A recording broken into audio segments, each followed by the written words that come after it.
This is the part of BMW where they started to go in a direction that I don't want. The cars are more comfortable, they're more stable, they're more settled, they're just nicer to drive every day, but they've lost the sauce, they've lost what I want. This is not a normal car review. This is my series where I talk about the feel of cars. Steering feel review. Today I have one that I'm really excited about. This is an E89 BMW Z4.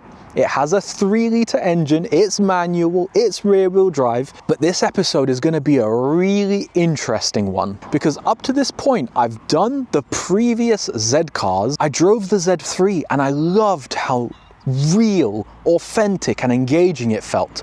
I drove the Z4 first generation. Although it had electric steering, it was quite engaging. And I said in that video, if I ever buy a BMW again, it will be a Z4. This is an era where BMW started to go more towards luxury. They made their cars a little softer, a little rounder, a little easier to use, but this is still a Z4. It's BMW's sports car chassis, so I'm really curious where this is gonna fall on my scoring system. An absolutely massive thank you to Morgan, who's brought this car down today all the way from London. And if you're local and would like to bring your car to Steering Feel Review, use the links in the description, send me an email or an Instagram DM. Here's a list of everything I test. Every one of those is a chapter in the YouTube player, so you can skip to the section you're most interested in. Is a 2009, the very first model year, with the 3-litre non-turbo. It's a 30i. There were versions of this car with a twin-turbo 6-cylinder. There were also 4-cylinder turbos. There were smaller 6-cylinders. All the cars had exactly the same steering rack,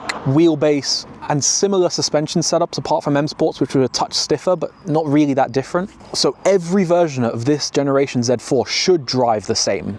And there was no Z4M for this generation. This car has a wheelbase of 2,496 millimeters, which is fairly short, but it is a small car, and it has a steering rack ratio of 15:1, which is perfectly average. Okay, enough yap. I'm really excited. Let's get out on the road, see how it drives, starting with spirited driving in an E89 Z4.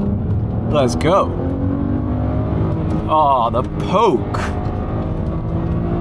Such an enjoyable engine. This N52 is a peach. She is sweet.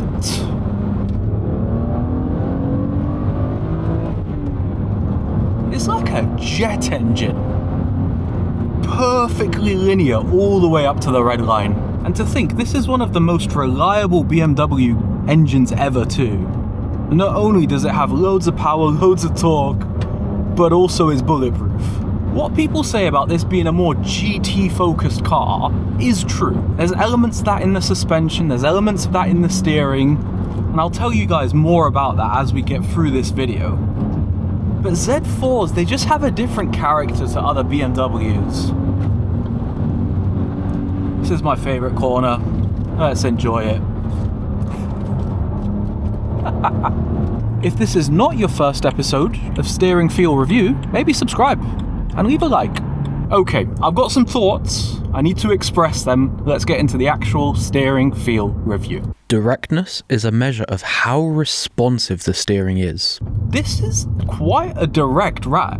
It feels very quick. You don't need much turning to get around corners, even sharp ones. And in the corner, yeah, even small adjustments you can feel. I like that a lot. There's a little bit of slop in the steering, but it's not particularly bad. Yeah, that's wiggling us. And just there is the dead zone. It's pretty direct. I've driven steering racks that are more direct, but this is on the better side. There is a slight kind of disconnection, which is quite common for BMW electric racks, but I think that's coming more from the weighting. Let's talk about that. Weight is all about how light or heavy the steering is, and how that changes the harder you turn the steering wheel. I've driven this car enough now, I can pretty confidently say the weighting is a bit strange. At lower speeds it's heavy, but the more you pile the speed on, the lighter the steering gets. And then right around here at like 60 miles an hour, which is right where you want to be for spirited driving, it has like this slightly disconnected feeling, which is strange because the steering's direct and doing that is throwing us around the road. but it's the weighting that's not giving me what I want. Like I feel no resistance there at all. I'm gonna try sport mode. Yeah, the steering's just heavier now, but still, the car doesn't really weight up going around corners. I do think I prefer sport mode because if I'm not gonna get the steering weight ramping up, at least it's heavier by a default. It's a little bit better. It's not my favorite. You know, for how enjoyable this car is to drive, the chassis is quite good, the engine is fantastic.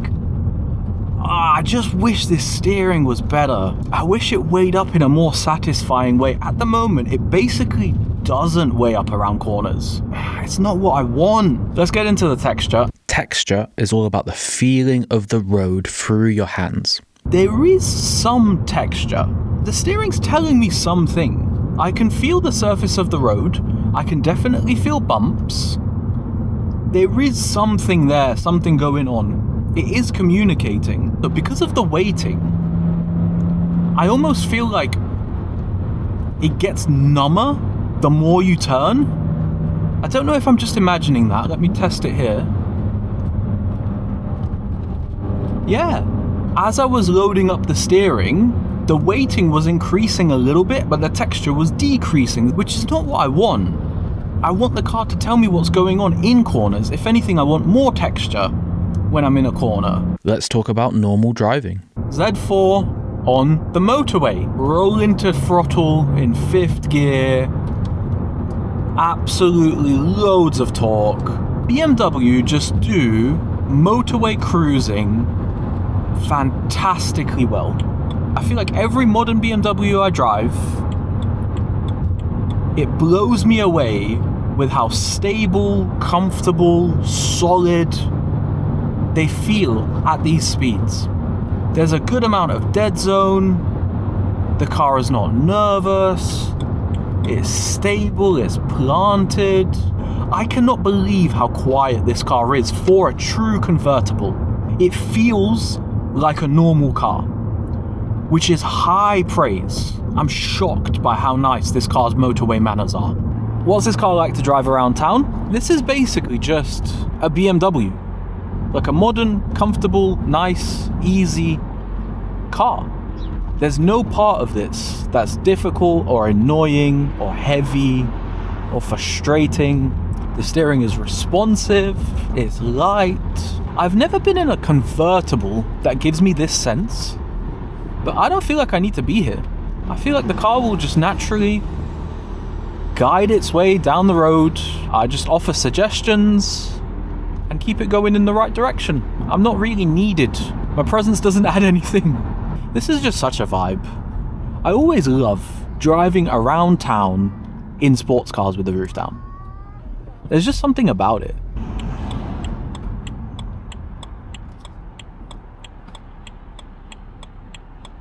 Are you gonna drive the car or not, bro? What is the self-centering like? Oh, very good. That self-centering was fantastic. I'm just gonna check it again here. Yeah. Beautiful self-centering. So that's a big improvement from the first gen Z4 to this Z4. You could just see the progress that BMW has made, right? They made the cars easier to drive, more comfortable, more daily drivable. What is a Z4 like to park?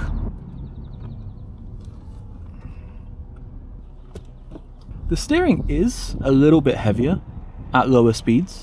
It's not too bad though. Conclusions and scores, this car as a whole first. I really like this car, but it's not a me car. I like cars that are really sharp, really feelsome, because I am the type of nutcase that will go out at 5 AM and have the roads that I drove in this video all to myself and absolutely tear through them. I'll tell you guys the truth. Even most of you guys that watch this channel are probably not like that.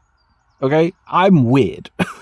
If you just want a car that looks really nice, goes really well, and gives you as much enjoyment for the minimum annoyance, this car is in such a good sweet spot. The engine is fantastic. I want a BMW with an N52. This engine is sublime. this gearbox that it's attached to. The gears are a touch long, but not too long, and it feels quite nice. It has a little bit of that like BMW rubberiness, I guess. It's not a bad gearbox. I quite enjoyed using it. The seating position is amazing. I'm sat so low. My legs stretch out so nicely. I'm actually quite far below the level of this, so I don't get wind hitting me in the face like I do in my MX-5, because MX-5s are small. This reach to the steering wheel, this position is fantastic. And the design of it, everything looks and feels great. This is the generation where BMW really came into their own with quality interiors. The fact you can hide this screen is one of my favorite features in any car ever. Everyone should do this. This is a brilliant idea. This car gets 33 miles to the gallon as a long-term average.